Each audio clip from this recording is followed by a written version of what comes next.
सारे रखना, श्यामा प्यारी महावर सारे रखना, महारानी महावर सारे रखना।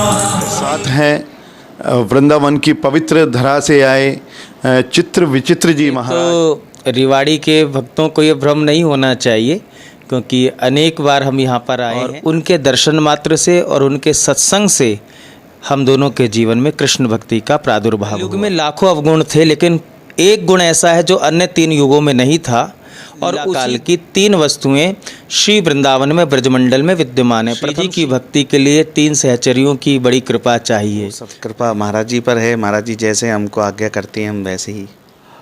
नमस्कार दर्शकों, आज हमारे साथ हैं वृंदावन की पवित्र धरा से आए चित्र विचित्र जी महाराज। दोनों ही किसी परिचय के मोहताज नहीं हैं। भक्ति का जो रस आज वातावरण में आपको नज़र आता है, हम कहें तो इन्हीं की देन है। दोनों के मधुर कंठ से जो आप भजन सुनते हैं वो हर किसी को मंत्रमुग्ध कर देते हैं। आज श्री श्याम सेवा श्रृंगार ग्रुप की ओर से अनाज मंडी में जो भजन संध्या का कार्यक्रम है उसमें महाराज जी आए हैं। महाराज श्री से बात करने का दस्तक हरियाणा को मौका मिला, अवसर मिला। महाराज श्री प्रणाम, राधे राधे। जय श्री राधे, जय श्री राधे। महाराज जी शुरुआत करते हैं। सबसे पहले लोगों में एक परिचय को लेकर भ्रम है, चित्र कौन है विचित्र कौन है, हमारे दर्शकों को एक बार बताएंगे। वैसे तो रिवाड़ी के भक्तों को ये भ्रम नहीं होना चाहिए, क्योंकि अनेक बार हम यहाँ पर आए हैं और यहाँ के भक्तों के मध्य में कीर्तन करा है, बहुत आनंद हमने लिया है। लेकिन फिर भी सद्गुरुदेव भगवान की कृपा से हम दासों को जो नाम मिला है, ये हमारे सन्निकट जो विराजमान हैं पूज्य बाबा श्री चित्र बिहारी दास जी महाराज है, और दास को बाबा विचित्र बिहारी दास कहते हैं। महाराज जी, आपका जो भक्ति भाव है, जो नामकरण है, बता रहे हैं सद्गुरुदेव जी महाराज ने दिया, कहाँ से शुरुआत हुई, थोड़ा सा परिचय। देखिए, वैसे तो श्री ठाकुर जी की कृपा से हम दोनों का परिवार बड़ा आध्यात्मिक रहा, तो यह आध्यात्मिक गुणों का लाभ तो हमको परिवार से ही मिला है, बाल्यकाल से ही मिला है। परंतु वर्ष 1998 में हमारे परम पूज्य सद्गुरुदेव भगवान अनंत श्री संपन्न पूज्य बाबा श्री रसिका पागल जी महाराज प्रथम बार हमारी जन्मभूमि जो कि गाज़ियाबाद के पास मोदी नगर है, वहाँ का जन्म है, वहाँ पधारे, और उनके दर्शन मात्र से और उनके सत्संग से हम दोनों के जीवन में कृष्ण भक्ति का प्रादुर्भाव हुआ, और उन्हीं की कृपा से हमारा वृंदावन वास बना। और वृंदावन वास करते करते पूज्य गुरुदेव भगवान ने हमको सन्यास दीक्षा दी, जिसमें हम सन्यास दीक्षा के अंतर्गत जो एक साधक को वेश मिलता है, साधु का वेश मिलता है, और एक नाम मिलता है, आध्यात्मिक नाम, तो सद्गुरुदेव भगवान ने ही हमको यह नाम दिया है, पूज्य बाबा चित्र बिहारी दास जी महाराज और बाबा विचित्र बिहारी दास जी महाराज। महाराज जी, लोगों को लगता है कि दोनों सगे भाई हैं। जहाँ तक हमें ज्ञात है भाई नहीं है, पर प्रेम भाई से भी बढ़कर है। भक्ति भावना दोनों में एक साथ कैसे जागृत हुई, कहाँ से ये सफ़र शुरू हुआ दोनों का एक साथ? देखिए, प्रेम तो मन का मेल है, जहाँ मन मिले वहाँ प्रेम होता है। तो भाई का संबंध केवल यही नहीं कि एक माता के गर्भ से सहोदर जो पैदा हुए हैं वही भाई होते हैं। सद्गुरुदेव भगवान के शरण में आने के बाद भाई से भी बड़ा एक नाता बनता है गुरु भाई का। तो जो सहोदर होते हैं, जो माता के गर्भ से 2 भाई पैदा होते हैं, उनका संबंध तो संसार का लौकिक संबंध होता है, लेकिन सद्गुरुदेव की कृपा से जब 2 जीव उनका अनुगत्य करते हुए गुरु भाई बनते हैं तो उनका लौकिक भी संबंध बनता है और पारलौकिक संबंध भी बनता है। तो हम दोनों गुरु भाई हैं। कृष्ण भक्ति की बात अगर हम लें महाराज जी, पिछले कुछ समय के दौरान वृंदावन की ओर भक्तों का रुख काफ़ी बढ़ा है। आप भी देख रहे होंगे, अनुभव कर रहे होंगे। क्या कारण है कलयुग में इस तरह से भक्त एक दौड़े चले जा रहे हैं वृंदावन? देखिए, कलयुग केवल नाम आधारा सुमर सुमरन उतर ही पारा। कलयुग में लाखों अवगुण थे, लेकिन एक गुण ऐसा है जो अन्य 3 युगों में नहीं था, और उसी गुण पर रीझ करके राजा परीक्षित ने कलयुग को स्थान दिया, और वह था कि इस कलिकाल में भगवान के नाम मात्र से ही जीव का कल्याण हो जाएगा। और वर्तमान में हम देख रहे हैं कि संतों के माध्यम से खूब जागरूकता समाज में फैलाई जा रही है और सत्संग भी खूब हो रहे हैं और हमारे युवा इस क्षेत्र में काफ़ी आगे आ रहे हैं। हम पूरे भारतवर्ष में संकीर्तन कथाएं सेवा करते हुए जाते हैं आते हैं, तो वहाँ हम यह देखते हैं कि यूथ जो है बहुत ज़्यादा इस समय अध्यात्म से जुड़ रहा है। पाश्चात्य सभ्यता हावी है, लेकिन जब सत्संग मिलता है तो यूथ बड़ा उस चीज़ को कंसंट्रेट करता है। और आप हमारे वृंदावन में भी देखेंगे तो इस समय यूथ में जो युवान लोग हैं बड़ी भक्ति का दर्शन होता है। तो हम यही चाहते हैं, यही कहते हैं सबसे कि मूल सनातन से जो जुड़कर चलता है वो आगे तक चलता है, क्योंकि जब तक किसी बिल्डिंग की नींव मजबूत नहीं होगी तब तक इमारत खड़ी नहीं हो सकती। और हमारे अध्यात्म जगत की तक हम उस नींव से जुड़े हुए हैं, सनातन से जुड़े हुए हैं, तो हम लोग कल्याण के मार्ग के पथिक बने रहेंगे। वृंदावन की जो रज है महाराज जी, कितनी पवित्र है कि मानव का जीवन मात्र ही बदल देती है। कुछ कथानक हमने भी सुने हैं कि वृंदावन दूसरे उद्देश्य से आए थे और उसकी रज में इस तरह रच बस गए कि आज बिल्कुल पूर्ण भक्ति में आप सरोबोर हैं। तो वो क्या है ऐसी, उस रज में क्या है? जो सामर्थ्य किसी में नहीं है वो सामर्थ्य वृंदावन की रज में है।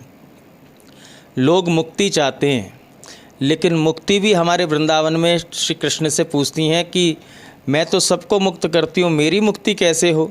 तब श्री ठाकुर जी ने कहा कि मुक्ति कहे गोपाल से मेरी मुक्ति बता, ब्रजरज उड़ मस्तक लगे तो मुक्ति मुक्त है जा।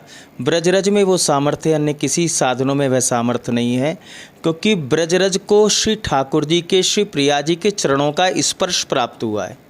आज भी ठाकुर जी के इस लीला काल की 3 वस्तुएं श्री वृंदावन में ब्रजमंडल में विद्यमान है। प्रथम श्री यमुना जी, श्री गिरिराज जी और ब्रजरज, इन तीनों को श्री ठाकुर जी का स्पर्श प्राप्त हुआ है। ये परम पवित्र है। तो ब्रजरज को श्री ठाकुर जी के चरणों का स्पर्श प्राप्त हुआ है, और जिस वस्तु को चरणों का स्पर्श प्राप्त हुआ हो वह वस्तु मस्तक पर धारण करें तो विधाता के लिखे लेख भी बदल जाते हैं और भक्ति का प्रादुर्भाव होता है। हमारे यहाँ ऐसा कहा जाता है कि श्री जी की भक्ति के लिए 3 सहचरियों की बड़ी कृपा चाहिए। वह है लता रानी, वृंदावन की लताओं की सेवा होनी चाहिए। दूसरी है रज रानी, वृंदावन की रज की सेवा होनी चाहिए। हम लोग जो तिलक करते हैं ये चंदन तो ठाकुर जी का प्रसाद ही है, लेकिन मूल स्वरूप हमारा वृंदावन की रज का होता है। वृंदावन की रज इसलिए क्योंकि वृंदावन की रज चंदन से भी उत्तम है। चंदन को ठाकुर जी के चरणों का स्पर्श प्राप्त नहीं हुआ, श्री वृंदावन की रज को ठाकुर जी के चरणों का स्पर्श हुआ। और तीसरी हैं श्री यमुना महारानी, जिनको श्री ठाकुर जी के सर्वांग का स्पर्श प्राप्त हुआ है।